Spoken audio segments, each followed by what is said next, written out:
When you're drafting, you sure don't have a lot of time. I wish it wasn't all the same deck. Benefit for the community. He would be surprised if there were more than 250 play sets in circulation. You actually have to figure out what everyone else is going to be anticipating. The conflict's escalating. It's the besiege happening, the war is starting. And this set has half Mirrodin, half Phyrexian.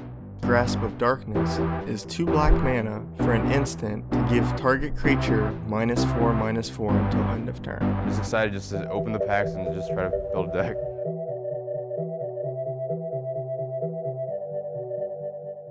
They're the biggest events. They're the most fun to come and see what large tournaments are. If you've got a 60-person store or an 8-man F&M group or something, you know, they're good, but they're not opportunities to come and see hundreds and hundreds of other Magic players who share your passion and play the game. This is the Grand Prix in Pittsburgh, Pennsylvania. We're playing Standard. It looks to be a pretty healthy format now, post-banning. A lot of deck diversity out there. We're seeing a lot of interesting stuff. I've been checking deck lists all morning, and there's been a lot of stuff that people are playing, so it's a good sign. I'm playing Mono White Emeria. It's basically a counter to everything in meta right now. I'm playing the red-green Blade Breaker deck that I built for Nationals, that I designed to beat Cobblade primarily. So.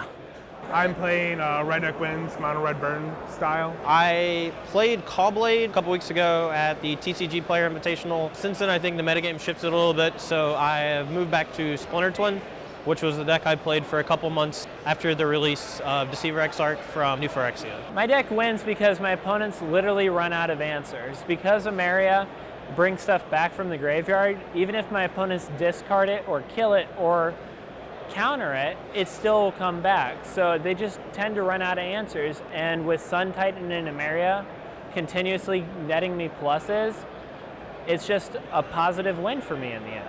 The deck is an aggressive deck that's mostly built around Sword of War and Peace and Hero of Oxenridge. It has a lot of just fast and disruptive creatures that can attack your opponent's life total very quickly, and with Hero and Sword, it can bypass a lot of the defenses that the Cobblade decks have to keep themselves alive and largely negate a lot of the cards that they rely on. Usually what it does is Shrine of Burning Rage, and you use that for the kill.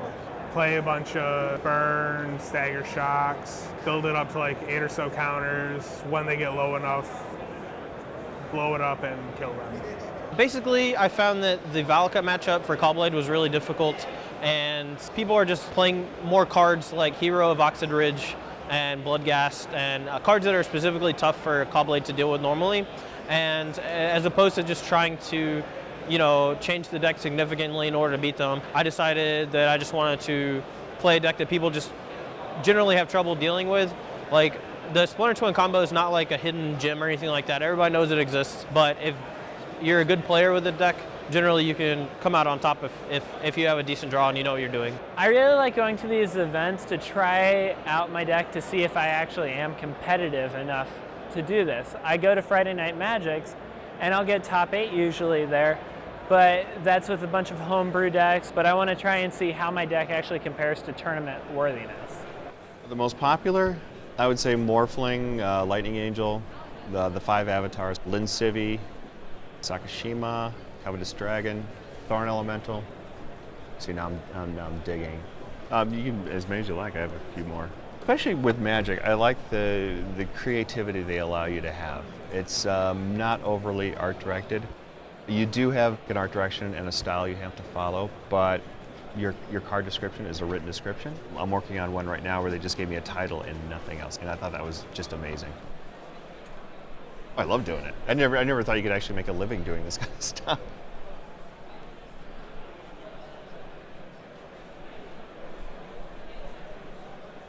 It's basically a new tournament format that starts at Mirrodin and 8th edition and goes forward. I think Modern is awesome. I think it's such a big format, and the fact that it's a non-rotating format is really cool moving forward.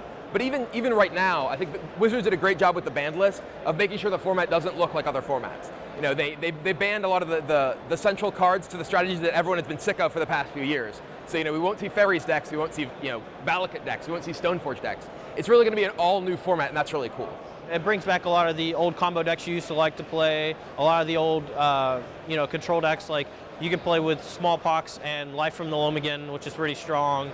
There's a lot of stuff you can do. It's basically like a more fair version of Legacy, is how I like to think about it. I think the decks to beat going in are the Cloud Post decks with Cloud Post, Vesuva, a lot of them have Primeval Titan, just because they can generate so much mana and play very powerful things very quickly.